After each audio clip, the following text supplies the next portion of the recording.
Хорошо, что вы зашли, потому что на этом раскладе вы получите ответы на свои вопросы относительно отношений. Почему он не звонит, почему он пропал, появится ли он еще, что случилось, какие его планы насчет вас. Ну и, конечно, классическое, его чувства, мысли и действия. Я для вас разложу карты Ленорман, карты мистические, здесь сама книга жизни. Карт будет 12. И все 12 карт откроют тайны ваших отношений, покажут ваше будущее, покажут ту мистику, о которой вы еще не знаете, откроют вам магнетизм между вами, почему вы встретились, может быть, это карма, а может быть, это сама судьба. Почему именно он притянул вас, а вы притянули его? И выйдет ли он на связь? Была ли это случайная встреча или по судьбе? Девочки, вообще мои расклады я предлагаю смотреть всем, даже если у вас нет такого вопроса. Почему? Потому что мы смотрим варианты судьбы. Когда мы интересуемся вообще жизнью, жизнь начинает нас любить. А тот, кто смотрит расклады, он вообще интересуется жизнью. Не только вот заточен на свои ответы, а просто интересуется жизнью. Я всем рекомендую тоже так смотреть. Это высокая эстетика, потому что это эстетика подсознания вашего внутреннего высшего «я». Я с вами разговариваю на эти милые темы, пока я выкладываю карты, чтобы молча не выкладывать, что ли, да? А вот заканчиваю, и сейчас будем трактовать все 12 карт на тему, зачем вы встретились и почему он не звонит. У кого нет отношений, смотрите, здесь можно будет почистить отношения, может быть, родовые, кармические узлы развязать, кстати. Понимаете? И все мои расклады открывают дорогу на любовь. Кстати, сразу отвечу на вопрос. Меня спрашивают, можно ли смотреть мои расклады несколько в день. Сколько угодно. Потому что мои расклады – это не базарное гадание, они не программируют вас. Вы выбираете то, что вам нужно из этих раскладов. И здесь один вариант, не нужно напрягаться, не нужно стараться загадывать его судорожно, потому что, когда мы это все делаем, это критический ум. В этом нет ничего положительного. А когда мы отпускаем его, отпускаем ситуацию, в раскладе он проявляется. Знаете, когда мы держим мужчину, он не проявляется, он наоборот убегает. А когда мы отпускаем ситуацию, смотрим расклад, он проявится, и после расклада вполне возможно, что он позвонит. Так часто бывает, что после моих раскладов он объявляется, он звонит, если долго не звонил. Ну а сейчас давайте я скажу вам просто экспресс-расклад коротко о каждой карте, прочитаю их вместе, сделаю синастрию, чтобы вы поняли, почему он не звонит. И знаете, это уже видно прямо в первых двух картах. Здесь 6 осей, это 12 дом гороскопа, 6 осей. И первая ось, 1 и 7 дом четко отвечает на вопрос, почему он не звонит. Девочки, это первая карта, совы. И 7 карта. Посчитайте, за 7 карты ось идет вертикально, там, где развилка, карта 22. Карты крупным планом показываю, все видно, очень четко должно быть. Если немножко мутно, у вас слабый интернет. Понимаете, потому что видео сделано очень четко. Итак, вопрос вот такой. Почему же он сомневается, позвонить или нет? Птица – это контакты, сова – это контакты, а развилка – это сомнения. Он сомневается, звонить вам или нет. С чем связаны ваши сомнения и его сомнения? Ну, прежде всего его, конечно, вопрос к нему. Он сам вышел, дорогой наш любимый, в 3-м доме. А 3-й дом – это, в общем-то, и есть дом контактов. Это дом контактов, умение общаться, да, с близкими людьми. И он в 3-м доме. Он сейчас общается, скорее всего, с братьями, сестрами, соседями, может, изгородь с соседом вместе строить. Ну, я так фигурально сказала, но он сейчас общается с другими людьми. 3-й дом, он общается с другими людьми. Вы у меня спросите, а что, это другая женщина, с которой он общается? Нет, абсолютно. Потому что ось 3-й дом и 9-й дом показывает, с кем он общается. Карта Солнца в 9-м доме. Это говорит по карьере. Она может общаться с сотрудниками по карьере, с друзьями. Кстати, Солнце – это его личная дорога в жизни. Да? Это никак не другая женщина. Поэтому здесь однозначно 100% с другой женщиной он сейчас не общается. Но он общается с кем-то другим. Поэтому вам не звонит. Он занят, другими словами. Потому что ось вот 3-й, 9-й, он и его солнце, то есть его жизненный путь. Он сейчас проходит какие-то важные задачи, решает свои, поэтому он вам не звонит, не общается. Ему просто как бы некогда, можно сказать, да. Это не excuse, это не оправдание, это действительно так, потому что карты показывают, как действительно есть. Он, кстати, может общаться с людьми из-за границы, 9-й дом, солнце, с чужими ему людьми, тоже с родными и с чужими. 3-й на родных показывает, а 9-й на чужих. Он может общаться с книгами, 9-й дом – это обучение, расширение горизонтов, с книгами по профессии. Он может чему-то обучаться или просто очень много трудиться над тем, чтобы расширить свои возможности в профессии. Он смотрит на карту ребенок, а ребенок в 4-м доме. Это может быть его дети, он общается со своими детьми или с родителями. 4-й дом – дом родственных связей, дом, скорее всего, недвижимости, либо же родовой дом, родовое гнездо. Может быть, он к родителям поехал, к детям, может быть, дети от первого брака его сейчас навещают, ему, в общем-то, такие обязанности он исполняет, да, обязанности родовые, семейные. А поэтому он смотрит на карту ребенок. И у него что-то происходит новое в доме. Может быть, племянник родился, я не знаю, там какое-то событие намечается. У каждого девочки свое. А я просто варианты вам даю. Вы думаете о своем варианте, и вы понимаете тогда карту лучше. Карта ребенок – это что-то новое происходит в его родовом гнезде.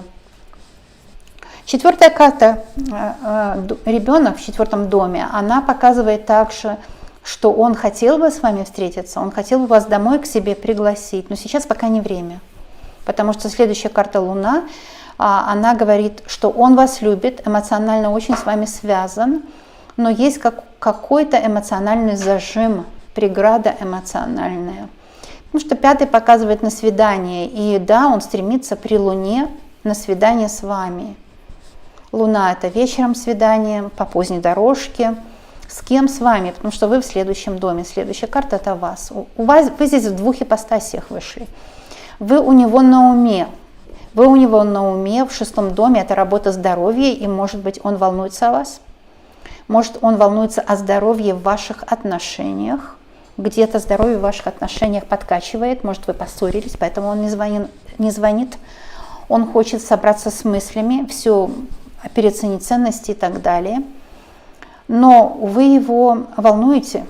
6-й дом, он тоже такой немножко нервный. Он нервничает, он волнуется, что касательно вас.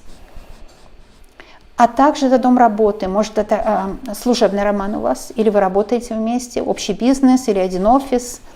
Вы, может, сталкиваетесь часто, видите друг друга часто, но по какой-то причине, несмотря на то, что видитесь часто, вот не получается говорить с глазу на глаз. Всегда другие люди присутствуют там, где вы есть, и у вас не получается интимный разговор. Также вы вышли вот здесь в 8-м доме, да, это сзади него. Знаете, он волнуется о каких-то больших финансах. Он чувствует, что он должен взять ответственность за вас, и это его напрягает. Вообще мужчина, он такой нервный часто бывает, да. 3-й дом, дом нервный. Знаете, по традиции символизируется 3-й дом близнецами. Близнецы – это очень нервный знак. Это когда брат нервничает, потому что у него другой брат в потустороннем мире. Но это я так астрологию вам говорю, да, важно очень. Нервный такой дом, он нервничает, поэтому не звонит, он не знает, что сказать. Вот эти, он бросает кости, сзади вас это карта Дайс, дополнительная у Чира. Он как бы спрашивает себя, позвонить или не позвонить. У него это на уме. Вот нельзя сказать по этому раскладу, что он не звонит, потому что оставил вас, бросил, забыл. Абсолютно нет. Первая карта в Совы – это мудрость его, контакты. Он хочет контактировать с вами, но сомневается, что сделать. Позвонить, прийти, написать, ответить на какое-то сообщение. Он не знает, он сомневается. Если вы в треугольнике, а это тоже может быть вариант, вот эта карта «Бросаем кости», дайс. Я вот сейчас нужно Google, как дайс сказать по-русски. То есть вот такие, да. Нужно, наверное, было Google. Но, девочки, я забыла русское слово это. Вторая карта. Вторая в раскладе, да. она говорит о том, что он сейчас думает, позвонить или не позвонить, позвонить или не позвонить. Он нерешительный. Вообще он в доме близнецов, а близнецы – дом нерешительности, сразу говорю. Это не то, что все близнецы нерешительны. Поймите правильно, слова из контекста вынуть нельзя. Дом близнецов – нерешительность, нервность, но это не значит, что все близнецы нерешительные. Особенно по Солнцу вообще человека нельзя о характере говорить, да? Я не об этом. Я говорю, что он в месте нерешительности сейчас находится. А вообще мужчины, они на самом деле могут быть нервными внутри. Вот. Они боятся, как мы среагируем, женщины, чтобы мы их не опозорили и гордость не задели. Очень часто они даже не за гордости, они боятся, что мы их поставим в неловкое положение. Да? Ну, мужчина же зависит от женской сатисфакции, вы понимаете сами, да? Вы дважды здесь вышли. Он думает о вас как о женщине, с которой у него отношения, это 6-я карта, вот, о женщине, с которой у него идут разговоры о работе, может быть, разговоры о здоровье в отношениях, конфликт может. И также 8-я карта. Он, может, пообещал вам, что женится, он пообещал вам какие-то деньги, взять за вас ответственность, пообещал какие-то средства, может быть, пообещал помочь материально, и он теперь волнуется, что он не потянет это. 8-й дом – это дом денег партнера, да, и вообще сексуальный дом. Он боится, что он не потянет тоже вас сексуально. Ему кажется, что вы такая секс-бомба, прям красавица, а он как-то не дотягивает, он себя проверяет постоянно, он себя как бы, ну, не доверяет себе, это 100%. Не доверяет, он считает вас звездной, привлекательной, пышной, яркой. Он впечатлен вами, и сейчас проходит такое время, когда он сомневается, а стоит ли вообще продолжать, потому что, может быть, он думает, что он глупее вас, может быть, недостаточно образован. Ну, не бывает же людей одинаково образованных. И если люди начинают сравнивать друг с другом, ой, кто из нас более образованный, ой, кто из нас больше получает, ну там уже любви нет, понимаете? Вот. И он знает, что у него, наверное, в семье так мама говорила отцу, что ты такой там или дурак, или тупой, и он боится, чтобы его так тоже не называли. Это вполне возможно, и не зря он в доме нервности, я уже говорила, да? Вы в доме сексуальности, причем опасной сексуальности. У вас в глазах есть такая тайна, поволока, такая тайна. Вы внешне уравновешены, а в глазах есть такая глубокая сексуальность, которая его пугает. Вполне возможно, что вот эта глубина в вас, скрытая такая, да, которая предполагается, намекает на что-то. Может быть, вы нехотя намекаете, но он это прочувствует. Скорее всего, человек прочувствует, конечно, такие вещи, независимо от того, что мы говорим или что мы думаем. Просто он вот так воспитан, у него такая нервность, внутреннее сомнение в себе. Здесь нет только сомнения в вас, у него сомнение в себе, потому что вы смотрите на карту развилка. И еще там, где вы в другом месте, в 6-й карте, сзади вас карта Луна. Так что он, скорее всего, сомневается в себе, ведь совы и развилка по одной оси. Понимаете? Вот в чем дело. Так что здесь его сомнения в себе, они еще более сложно составляющие, что ли, чем его сомнения в вас. Поэтому он не звонит, он хочет разобраться с собой.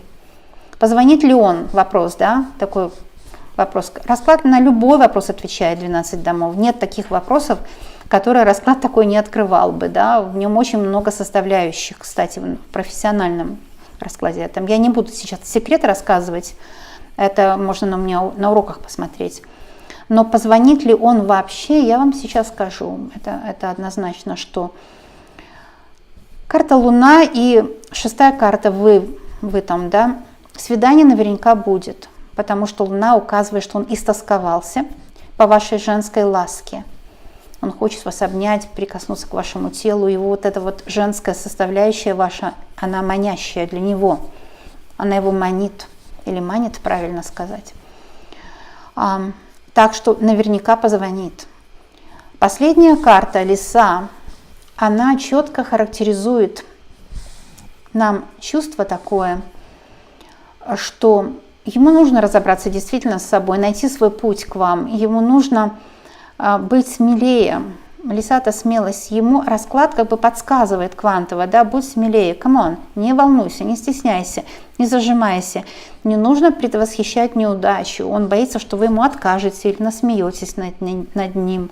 Если вы только встречаетесь, вполне возможно, или даже еще не было встречи. А вот есть составляющая такая, что вы нравитесь друг другу. Он наверняка думает, как она будет реагировать на меня. И лиса его подталкивает позвонить, поэтому, скорее всего, он даст о себе знать и наверняка вам позвонит. Это может вполне случиться. А также мы здесь видим, что если мы полностью расклад оценим, вот как он выглядит, да. У меня компьютер разрядился, сейчас буду продолжать. Здесь однозначно клевер в доме, общение в социальном доме, клевер.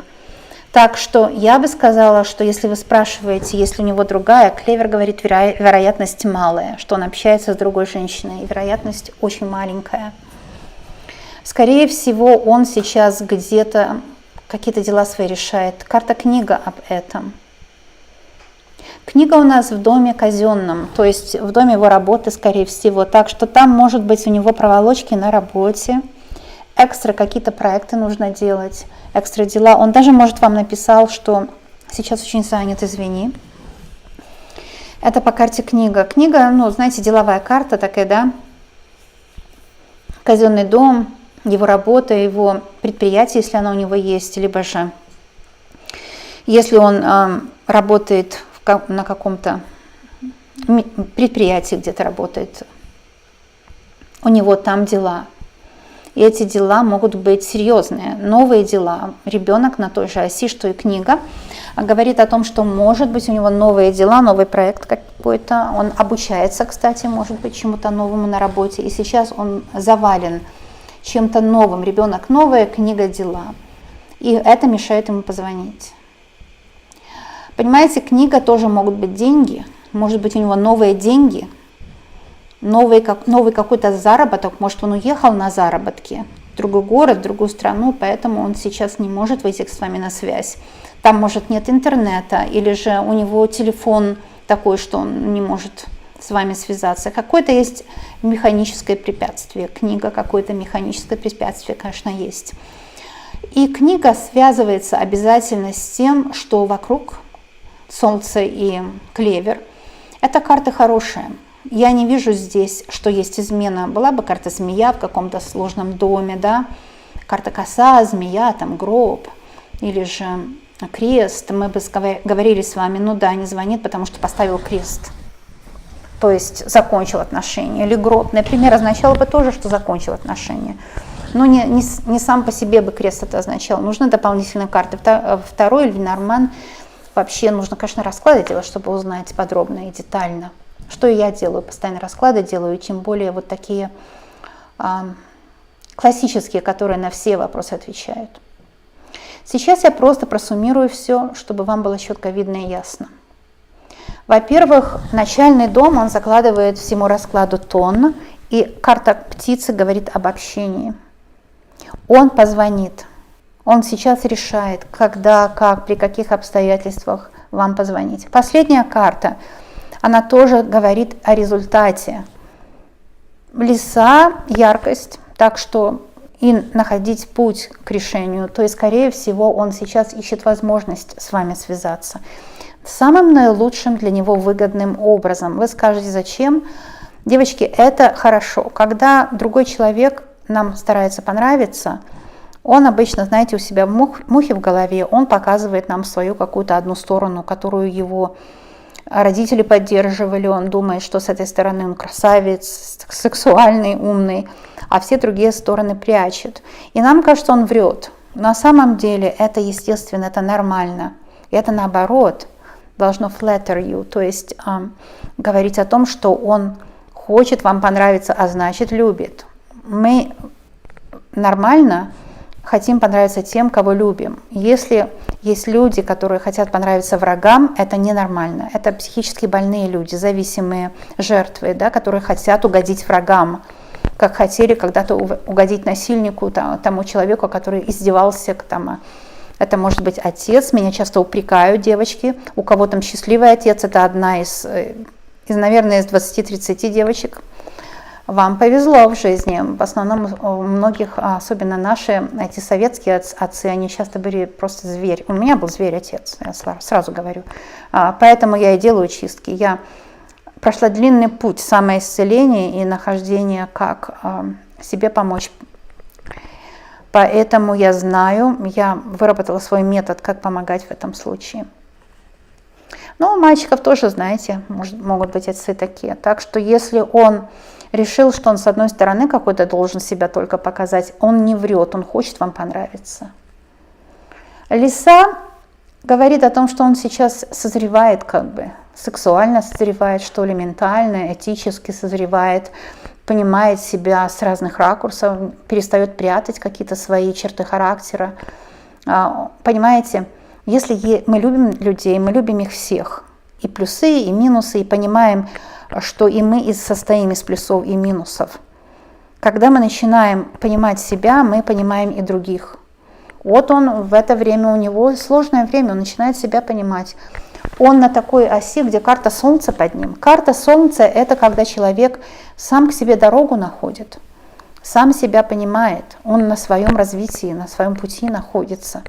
Если вы в его пути, хороший вопрос, вопрос на засыпку.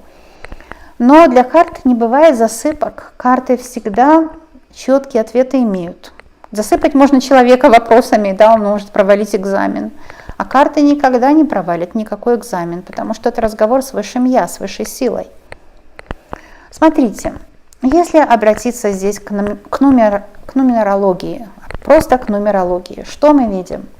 Он здесь в единственном числе, в 3-м доме, да, кстати, дом общения, так что он, скорее всего, выйдет на связь. А вы здесь в 2 ипостасиях, то есть карты показывают сами силу энергии, ваше влияние на него в 2 раза сильнее, чем его влияние на вас. Вы на него очень сильно влияете. Как вы на него влияете? Вы здесь проявились в 2 местах, это 6-й дом работы и здоровье. То есть вы для него, да, вы помогаете ему стать сильнее. И вы еще проявились в доме чужих денег, в 8-м доме или сексуальном доме, опасности, такой дом опасности, дом орла и змеи. Это 8-й дом, скорпиона дом. Опять это не относится к скорпионам по солнцу, а в другом понимании этого слова.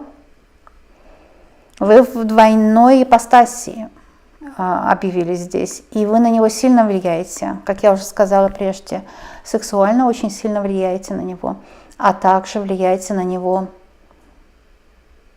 в том смысле, что он стремится быть таким, как вы, где-то вот энергетически вы сильнее его, вы можете победить самого, понимаете? Самого, может быть, даже дьявола, скажу прямо, можете победить, потому что 8-й дом об этом. Так что он вами восхищается. И посмотрим, выйдет ли он на связь, но здесь вполне вероятно, что у многих выйдет, поскольку сейчас он раздумывает о том, как это сделать правильно. Вот такой расклад. Девочки, смотрите, мои расклады, они расчищают дорогу к счастью. Если нужно вам обучаться Полина, вы знаете, где найти мои уроки. Кто хочет, тот всегда найдет. У меня в ссылке по описанию видео всегда есть ссылка на мой сайт. Сайт официальный, проверенный, законный. Пожалуйста, обращайтесь, там есть уроки. Либо же о канале. Заходите на канал. Можно везде кликать, это безболезненно, это все интернет, здесь ничего не опасно. Заходите на мой канал. Я уже много-много лет на YouTube, так что я транспарентный человек, мне можно доверять. Кстати, уроки мои, они просто очень щедрые, поскольку я вам даю ссылки на уроки. А ссылки, они активные. Все новые уроки приходят к вам бесплатно, даром даю. Вы оплачиваете только те уроки, которые сейчас есть по ссылке, а все новые, которые будут дополняться, я часто переделываю уроки, по живой ссылке приходят к вам бесплатно. Так что кому нужны уроки, обращайтесь. У меня учатся в основном успешные личности, которые просто любят карты, и это эстетично, это красиво, это развивает ум, это, кстати, защищает от всяких ментальных проблем в зрелом возрасте, да, работа с картами очень помогает. Это первое. Второе, учатся у меня те, кто хочет исцелить травмы по роду, детские травмы. Карты Ленорман лучше всего это делают. Я вас обучаю, как исцеляться с картами Ленорман. А также, кто хочет профессионально зарабатывать. Раскладывать карты для людей – это всегда денежка, потому что не бывает недостатка у клиентов. Вернее, у предсказателя не бывает недостатка в клиентах. Я сейчас не принимаю, потому что очень занята на моих активных YouTube-каналах. Я помогаю не единично, а всем, потому что мои расклады, они для всех. Вы можете каждый раз свою ситуацию просмотреть. И я так занята тем, что я помогаю вот на моих YouTube-каналах, где даром можно просматривать вашу ситуацию, что у меня нет времени принимать людей сейчас. Тем более, что я занята уроками, чистками. То есть я работаю для всех, кто подписан на мои каналы. Вообще бывают у людей каналы, где они просто показывают, что они умеют, чтобы привлечь клиентов, да. Я этим не занимаюсь. Так что это тоже неплохо, если показывают люди, что они умеют, тоже честно. Люди показывают, что они умеют, и люди могут у них заказывать. Это все правильно тоже. Но у меня другое направление моих каналов. Я здесь делаю настоящее предсказание для подписчиков. И этого достаточно, чтобы просмотреть вашу ситуацию, да. Я знаю, некоторые коллеги мои берут баснословные цены, там $1000 за прием. Такое бывает тоже. Я не беру ничего, все делаю даром. Так что, девочки, пользуйтесь, для вас все это делаю с удовольствием. Обращайтесь к моим старым, новым видео. Я посылаю вам мои воздушные поцелуи и виртуальные обнимашки из Медвежьей лесной страны, где мы с вами общаемся на ваши темы. Заходите на мой канал, подписывайтесь. Всегда нажимаете «Посмотреть». Это как стук в дверь. Это стук в мой виртуальный дверь. Когда вы вот нажали «Посмотреть», вы постучались ко мне. Я вам открываю, говорю: «Привет, как дела? Заходи. Будем разговаривать на твои темы. Будем вам помогать. Будем разруливать вашу ситуацию. Будем для вас раскладывать карты. Это так красиво, это так приятно. Будем заниматься благородным делом, развитием души, успокоение души и программирование на счастливое будущее, да, вот так. Люблю вас всех, обожаю, обнимаю и до новых встреч.